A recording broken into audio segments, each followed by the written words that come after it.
നമ്മൾ day to day ലൈഫിൽ will obviously feel sad. ചില മൊമെൻറ്റ്സിൽ നമ്മൾ സാഡായിട്ട് നമ്മൾ ചില കാര്യങ്ങൾ ഉണ്ടാകുമ്പോൾ നമ്മൾ ഒബ്വിയസ്ലി സാഡ് ആവും. അപ്പം ഇപ്പോഴത്തെ ഒരു ട്രെൻഡ് എന്താണെന്ന് വെച്ചാൽ ഇങ്ങനത്തെ ഒരു സാഡ്നെസ്സിനെയും ഒരു അസുഖത്തിൻ്റെ പേരിൽ ലേബൽ ചെയ്യുകയാണ്. എനിക്ക് ഡിപ്രഷനാണ് എന്നാണ് മിക്ക ആൾക്കാരും അതിൽ പറയുന്നത്.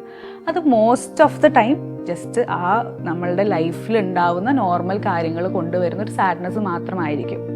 On the other hand, depression എന്ന് പറയുമ്പോൾ അതൊരു ആക്ച്വൽ മെൻ്റൽ ഹെൽത്ത് ഡിസോർഡറാണ്. അതിന് കുറേ ക്രൈറ്റീരിയ ഉണ്ട് ആ ഡിപ്രഷൻ എന്ന് ഡയഗ്നോസിസ് വരാനായിട്ട്. ഏറ്റവും സിമ്പിളായിട്ട് പറയുകയാണെങ്കിൽ 2 വീക്സ് പീരീഡിലേക്ക് കണ്ടിന്യൂസ് ആയിട്ട് നമുക്ക് ആ സാഡ്നെസ് ഉണ്ടാവണം, ക്രൈം സ്പെൽസ് ഉണ്ടാവണം. അതായത് നമ്മളിങ്ങനെ ആലോചിച്ച് പെട്ടെന്ന് പൊട്ടിക്കരഞ്ഞു പോവുക, നമ്മളുടെ സ്ലീപ്പ് ഡിസ്റ്റർബൻസസ് വരും, ആപ്പറ്റൈറ്റിൽ ചേഞ്ച് വരും, നമ്മളുടെ വർക്കിൽ കോൺസെൻട്രേറ്റ് ചെയ്യാൻ പറ്റില്ല, അങ്ങനത്തെ ഒരുപാട് കാര്യങ്ങളിൽ ചേഞ്ച് വരും. ജസ്റ്റ് ഒരു സാഡ്നെസ് കുറച്ച് നേരത്തേക്ക് ഉള്ളത് കൊണ്ട് മാത്രം നമുക്കത് ഡിപ്രഷൻ ആണെന്ന് പറയാൻ പറ്റില്ല. Normal sadness മാത്രമാണത്.